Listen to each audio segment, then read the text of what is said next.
मित्रों नमस्कार। आज मेरे साथ उज्जैन से ये 2 किसान आए हैं। पदम सिंह जी हैं और बंटू बंटू जी हैं उज्जैन से।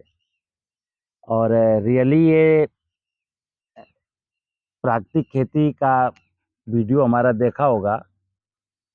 तो पिछले 1-2 साल इनको खेती में कुछ ऐसी प्रॉब्लम आई जो ये बयाँ भी नहीं कर सकते। तो वो वीडियो देखने के बाद ये मेरे पास जीवामृत लेने आए और प्राकृतिक खेती का एक समग्र विज्ञान समझने आए। तो मैं अपने किसान भाइयों को, पूरे देश के किसान भाइयों को मैं अपना किसान मानता हूँ और मेरा जो इरादा है वो 14 करोड़ किसानों तक हमको अपनी आवाज़ पहुँचानी है। और उद्देश्य मित्र एक ही है कि इस संसार में चूँकि व्यवसायीकरण इतना हावी हो गया, हर व्यक्ति को कागज़ का नोट चाहिए।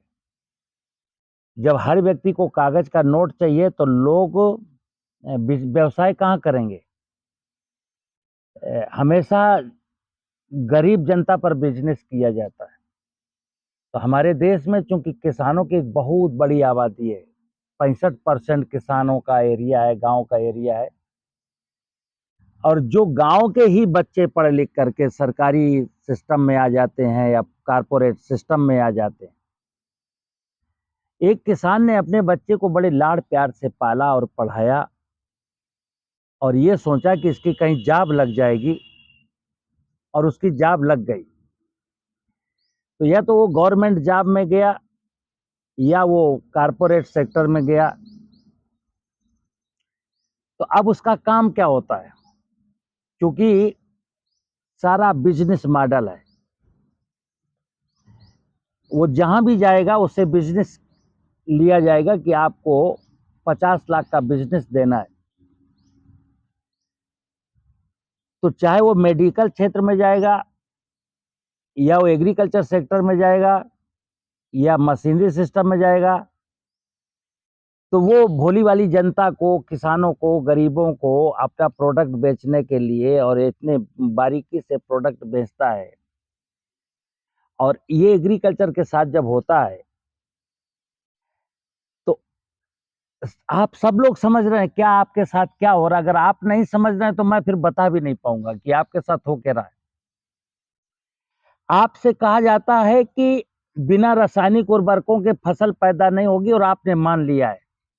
और आप urea, DAP, potash, zinc, micro organism और माइक्रो न्यूट्रिएंट्स और कंसोर्सिया, इस प्रकार का मृग मारीचिका की तरह भटकते रहते हो बाजार में। पड़ोसी ने ये किया, हमने ये किया, हमको ये करना है, फसल ऐसे पैदा होगी। ढेर सारा पैसा आपका केमिकल फर्टिलाइजर में चला गया। ये केमिकल फर्टिलाइजर जब इस जमीन में गया तो इस जमीन का जो बैलेंस था, पोषक तत्वों का विज्ञान था, वो डिस्टर्ब हो गया। और जब पोषक तत्वों का विज्ञान डिस्टर्ब हुआ तो फसल हुई, तो फसल में डिफिशियंसी सिम्टम्स आए मित्र। आयरन का, जिंक का, मैग्नीज का, मैग्नीशियम का, कोबाल्ट का, निकेल का, इन तत्वों की डिफिशियंसी सिम्टम्स आए और हमको बीमारी के रूप में दिखे। मैंने फंजीसाइड डाला। ये फंजीसाइड कहां गया? फिर सॉइल में गया, क्रॉप में गया, एटमॉस्फेयर में गया। मैंने खेत की मेड़ों के पेड़ काट दिए। वैज्ञानिकों ने कहा स्मार्ट खेती के अंतर्गत तो जाने कौन कौन सी खेती। किसान को मोटिवेट कर दिया गया, पेड़ तो नुकसान करता है, पेड़ तो खतरनाक होता है, पेड़ लगाने की बात कोई नहीं करता। तो चिड़िया चली गई तो इंसेक्ट आ गया। जब इंसेक्ट आ गया तो इंसेक्टिसाइड बिकने लगा। समझना बात को। सॉइल की फर्टिलिटी वीक हो जाएगी तो फर्टिलाइजर बिकेगा। सॉइल में बेनिफिशियल माइक्रोब्स खत्म हो जाएंगे और नेगेटिव पैथोजन बचेंगे तो बीमारियां लगेंगी तो फंजीसाइड बिकेगा। खेत की बायोडाइवर्सिटी नष्ट हो जाएगी, चिड़ियां नहीं रहेंगी तो इंसेक्ट लगेगा तो इंसेक्टिसाइड बिकेगा। ट्रैक्टर आ जाएगा, मैकेनाइजेशन हो जाएगा तो किसान बैल गाय छोड़ देगा तो फसलों में खड़े हुए खरपतवार जो कभी पशुओं का भोजन बनते थे, आज वो प्रॉब्लम क्रिएट करेंगे तो वीडीसाइड बिकेगा। किसान भाइयों, सारी दुनिया पढ़ लिख करके आपके ऊपर व्यवसाय कर रही है, आपको ठग रही है, आपको लूट रही है, और आप इस चीज को नहीं समझ रहे हैं, तो फिर मैं क्या कर सकता हूं? मैं कहता हूं, प्रकृति की माया में ये भगवान की माया है। ये धरती, ये जंगल, ये जलाशय, ये भगवान की माया है। आप एक बार इसको ठीक से अध्ययन करेंगे ना, एक बार ठीक से अध्ययन करेंगे, तो पाएंगे कि इस नेचर में हमको, इस भगवान को कुछ भी देने की जरूरत है। भगवान ही हमको सब कुछ देता है। ये धरती भगवान का एक रूप है। इस भगवान को कितना यूरिया, कितना डीएपी देंगे? आपको तो ये एक फसल में 50 कुंटल अनाज दे देता है 1 हेक्टेयर जमीन से। आप इसको दे क्या पा रहे हो? आप अगर देते हो तो 1 quintal urea, 1 quintal DAP, 10 litre वो जहर जो इस भगवान को भी मारने की सामर्थ्य रखता है। आप भगवान को मार रहे हैं, फिर खुद बीमार होकर के अस्पताल में जा रहे हैं, आंसू बहा रहे हैं। फिर सरकारें कह रहे हैं कि मैं आपको स्वास्थ्य के लिए, कंपनियां, बीमा कंपनियां कह रही हेल्थ पॉलिसी ले लो। गवर्नमेंट कह रही है मैंने आपको 5 लाख का स्वास्थ्य बीमा दिया हुआ है। इस संसार में कोई ये बात क्यों नहीं सोचता कि मैं बीमार ही ना हूं? बीमार हो जाओगे, अस्पताल बना दिया गया, ये अच्छा है कि मैं बीमार ना हूं, ये अच्छा है। हम बीमार हो, हमारी कोई मदद कर दे 5 लाख रुपए की, ये अच्छा है कि मैं बीमार ना हूं, ये अच्छा है। तो हकीकत में कोई अच्छाई की तरफ सोच ही नहीं रहा। कोई अच्छाई की तरफ हकीकत में कि हम बीमार ना हो, हम हंसते रहे, हम मुस्कुराते रहे। तो एग्रीकल्चर में मैं बार बार कहता हूं, मैं कोई सक्सेस स्टोरी आपके सामने नहीं परोसता हूं कि इतना उत्पादन हो गया। हमारी सक्सेस स्टोरी का एक क्राइटेरिया है कि ये आदमी हंसने लगा, अब ये आदमी बीमार नहीं होता है, अब इसके घर में कोई बीमार नहीं है। ये है सक्सेस स्टोरी।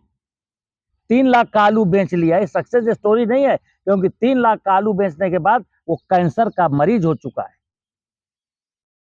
तो हम इस संसार में हंसने के लिए आए हैं। भगवान की अद्भुत रचना है, परमात्मा की सबसे सुंदर रचना है। तो मैं अगर सुंदर हूं तो मेरी सुंदरता दिखनी चाहिए कि मेरी सुंदरता के पैमाने क्या हैं। मेरी सुंदरता का पैमाना यही है कि जिस धरती में चलता हूं, जिस धरती में खेती करता हूं, उस धरती की फर्टिलिटी, तेरा वैभव अमर रहे मां, हम दिन चार रहे न रहे। ये धरती मेरी मजबूत होनी चाहिए, इस मां को कोई तकलीफ नहीं होनी चाहिए। क्योंकि ध्यान रखिएगा, मैं बिल्कुल डंके की चोट पर कहता हूं कि जब इस देश की, जैसे आज की तारीख में कोई कहते हैं बोलो भारत माता की जय, क्या जय? किसकी जय तुमने की? तुम्हारे देश की कृषि योग्य जमीनें तड़प रही हैं, बीमार हैं, उनकी स्थिति बहुत दयनीय है, बदहाल है। आपकी मां सिसकियां ले रही है और आप नारा लगा रहे हैं भारत माता की जय। मित्र, नारा लगाने से भारत माता की जय नहीं होगी। जिस जमीन पर मैं खेती करता हूं, उसको अंतःकरण से स्वीकार करना कि ये मेरी वास्तव में मां है। मां का दर्द क्या है, मां की पीड़ा क्या है, वो मुझे समझना पड़ेगा। और जिस दिन मेरे देश के 14.5 करोड़ किसान 14 करोड़ हेक्टेयर मां की पीड़ा को समझ लेंगे, मैं कहता हूं चुटकी बजाते जितने लोग आपके साथ धंधे में लगे हैं ना, धंधे में, इन सब के धंधे बंद हो जाएंगे और आप हंसेंगे, मुस्कुराएंगे। और ऐसा नहीं है जिनके धंधे बंद हो जाएंगे वो भी हंसेंगे, मुस्कुराएंगे। क्यों? अभी आप 4 लाख करोड़ रुपए से अधिक मूल्य का, हमारे हिंदुस्तान में 4 लाख करोड़ रुपए से अधिक मूल्य का पेस्टिसाइड इस जमीन में डालते हो। कहां जाता है? भोजन के माध्यम से हमारे शरीर में आता है, फसलों के अवशेष के माध्यम से मेरे पशुओं में आता है, हवा के माध्यम से मेरे अंदर, मेरे पशुओं के अंदर जाता है, पानी के माध्यम से वो मेरे शरीर के अंदर जाता है। और मनुष्य का फितरत देखिए, मैं तो मुझे कोई प्रॉब्लम होती तो मैं तो चला जाता हूं बीपी नपवाने, शुगर नपवाने। आप कल्पना कर रहे हैं आपकी बकरी को भी शुगर हो चुकी, आपकी भैंस को, गाय को। क्या आप समझते हैं कि एटमॉस्फेयर में जो कमियां आई हैं, जिन कमियों की वजह से इंसान बीमार हुआ है, वही भोजन, वही पानी, वही हवा जब मेरा पशु ले रहा है, तो पशु को शुगर नहीं हो गई होगी क्या? और ना विश्वास हो तो ये टेस्ट करा के देख लीजिए कि भैंस को अगर कहीं बीपी ना निकल आए, भैंस को अगर कहीं शुगर ना निकल आए, अगर किसी भैंस को कैंसर की बीमारी ना निकल आए। हालात इतने बदतर है। मैं एक ही चीज कहता हूं कि जाग जाइए, अन्यथा बच्चे क्या करेंगे? मैं एक ही चीज कहता हूं, बच्चे पैदा बंद कर दीजिए। बच्चे अब कोई व्यक्ति पैदा ना करे, फिर आराम के साथ भांग खा करके सो जाए। लेकिन अगर ये सृष्टि का निर्माण अनवरत चलता रहेगा कि मैं संवर्धन करता रहूंगा, बच्चे पैदा करता रहूंगा, तो बच्चे पैदा करोगे तो बच्चों की चिंता भी तो आप ही करोगे।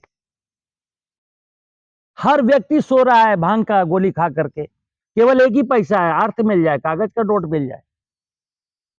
जब जमीन नहीं रहेगी, जब पानी नहीं रहेगा, जब हवा नहीं रहेगा, तो क्या करेंगे हम इस तरक्की का, इस खुशहाली का? तो डेवलपमेंट का पहला सूत्र है कि वह देश, वह जिला, वह प्रदेश, वह किसान जिसकी अपनी जमीन मजबूत है, जिसकी जमीन के ऊपर जंगल मजबूत है, जिसकी जमीन के ऊपर जल है, जमीन के नीचे जल है, उसकी आंख में कोई माई का लाल आंसू नहीं ला सकता। और अगर जिसकी जमीन बंजर हो गई है, जिसकी जमीन के ऊपर का जंगल खत्म हो गया है, जिसकी जमीन के नीचे का पानी सूख गया है, दुनिया में कोई सूरमा व्यापारी नहीं है कि उस व्यक्ति के चेहरे पर मुस्कान ला के दिखाए हमको। उसको तो जिंदगी भर रोना है। परमात्मा का नियम है, बच्चा जैसा कर्म करोगे ना वैसा फल मिलेगा। और आज की तारीख में मेरे कर्म खराब है। नमस्कार।